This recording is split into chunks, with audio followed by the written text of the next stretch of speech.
अब बात कर लेते हैं कि कितनी रैंक वाले बच्चों को हमने यहाँ पे सीएससी आईटी दिलाया है, हमारी काउंसलिंग की हेल्प से मिली है। तो देखो 5 लाख रैंक तक आराम से 3 लाख 4 लाख 5 लाख जो भी रैंक आपका होता है यहाँ पे लास्ट लास्ट तक सीएससी आईटी जैसी ब्रांचेस मिल जाती है। क्यों मिल जाती है? कॉलेज बहुत डिमांडिंग है, बहुत सारे बच्चे एडमिट। गाइस, अगर तो आपने इस वीडियो को क्लिक कर दिया है तो बहुत ज्यादा इन्फॉर्मेटिव इन्फॉर्मेशन आपसे शेयर की जाएगी। तो देखो इस पर्टिकुलर वीडियो में यार एक पर्टिकुलर कॉलेज का रिव्यू लेके आए हैं, जीएल बजाज ग्रेटर नोएडा के ऊपर। तो रिव्यू नहीं है, सीधा फंडा ये है कि कैसे आपको इस कॉलेज में एडमिशन मिल जाता है, कैसे आप इसमें एडमिशन ले सकते हो। तो इस कॉलेज को कुछ सालों से यार प्लेसमेंट फैक्ट्री के नाम से लोग कह रहे हैं। इसका रीजन समझते हैं क्यों।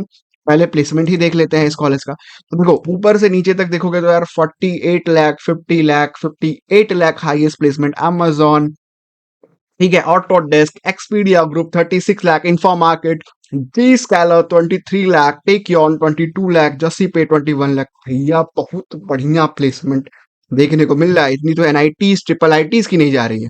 तो क्या रीजन है भैया? वो डार्क के ऊपर भी बात करेंगे, डार्क रियलिटी के ऊपर बात करेंगे, सबका इतना पैकेज लगता है। चलिए उसके ऊपर बाद में बात करते हैं। पहले प्लेसमेंट फैक्ट्री अगर कह रहे हैं तो सही कह रहे हैं कि बहुत ज्यादा प्लेसमेंट स्टैट्स ये कॉलेज पिछले 3 सालों से शो कर रहा है। ठीक है, तो उभरता हुआ कॉलेज है। अब एडमिशन प्रोसेस के ऊपर बात करते हैं। बहुत सारा बच्चा जो है ना वो यार इस कॉलेज को एज अ बैकअप समझ के चलता है। यार एनआईटीज ट्रिपल आईटीज हाथ नहीं आ रही तो इस कॉलेज को ट्राई किया जाए फर्दर, कैसे इस कॉलेज को आप ले सकते हो। तो देखो दो तरीके हैं दोस्त, या तो आप डायरेक्ट एडमिशन के थ्रू जाओ। तो 15% सीट्स जो होती है ना डायरेक्ट एडमिशन के लिए रिजर्व होती हैं, बट यहाँ पे आपके साथ एक गेम खेला जाता है। देखिए मैं नहीं कहता कि यार कॉलेज मैनेजमेंट इन्वॉल्व होता है इस गेम में, बहुत सारी थर्ड पार्टीज इन्वॉल्व होती हैं जहाँ पे आपसे यार कंप्यूटर साइंस रिलेटेड ब्रांचेस में एडमिशन के लिए 4 से 5 लाख का डोनेशन मांग लिया जाता है कि आपको इतना पे करना पड़ेगा। ये बहुत कॉमन सिनेरियो देखने को मिल रहा है। बहुत सारे बच्चे इसके लिए अप्रोच भी करते हैं हमको कि सर हमसे इतने इतने पैसे चार्ज किए जा रहे हैं पर्टिकुलर सीएससी आईटी देने के लिए, बट उसकी भी कोई गारंटी नहीं है कि अगर आप इतना पैसा पे करते हो तो कंप्यूटर साइंस या आईटी आपको मिलती है।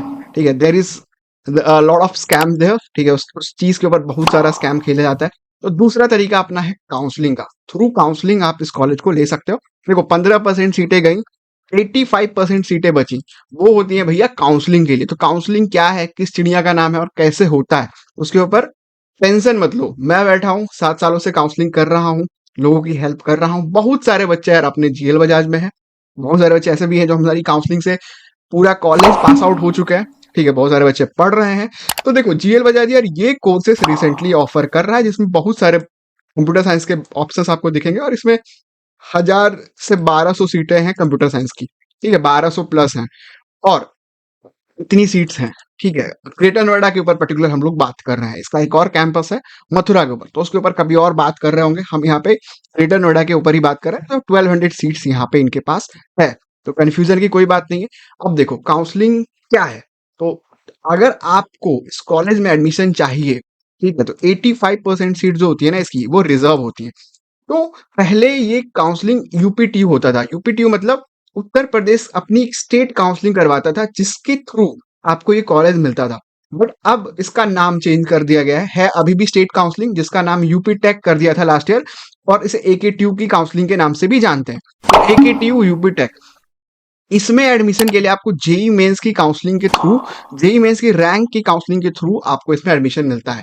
क्योंकि जेई मेंस में बहुत अच्छी रैंक वाले बच्चों को एडमिशन मिलता है। पहले तो इसके ऊपर बात कर लेते हैं और जेई मेंस में और इसके थ्रू क्राइटेरिया क्या है।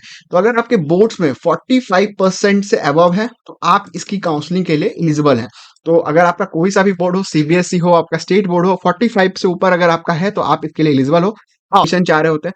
मैंने क्या कहा, 85% सीट जो होती है वो काउंसलिंग के लिए रिजर्व होती है। तो अगर आप काउंसलिंग को बहुत अच्छे से फॉलो करते हो, थ्रू आउट इसके अंडरस्टैंडिंग को समझ के चलते हो, तो लास्ट तक कुछ सीटें की वैकेंसी आती है। तो उस वैकेंसी में बहुत सारी चीजें इन्वॉल्व होती हैं, बहुत सारे राउंड्स होते हैं। तो लास्ट लास्ट तक जा जाके इतनी रैंक तक आपको सीएससी आईटीसी ब्रांचेस कंफर्म मिलती है। वो कोई दिक्कत नहीं है कि यार आपने डायरेक्ट एडमिशन ले लिया, आप फंस गए, तो आपने इलेक्ट्रिकल ले लिया, सिविल ले लिया, आपको पर्टिकुलर कंप्यूटर साइंस मिलेगी, इंफॉर्मेशन टेक्नोलॉजी जैसी ब्रांच मिलेगी, और वो काउंसलिंग से मिलेगी। तो ये इसका पूरा पूरा प्रोसेस है। ठीक है, तो जब भी आपका जेई में इसका सेकेंड राउंड का रिजल्ट आता है, इसके बाद आपका पूरा काउंसलिंग का प्रोसेस स्टार्ट होगा और उसके बाद आप लोग अप्लाई कर सकते हो। तो आई होप सो कि आपको क्लियर हुआ होगा, और कोई भी इंफॉर्मेशन काउंसलिंग से रिलेटेड अगर आपको चाहिए तो इस चैनल के डिस्क्रिप्शन लिंक में मिल जाएगा, वहां से आप हमको कनेक्ट कर सकते हो और थ्रू आउट हमारी हेल्प ले सकते हो, सपोर्ट ले सकते हो थ्रू आउट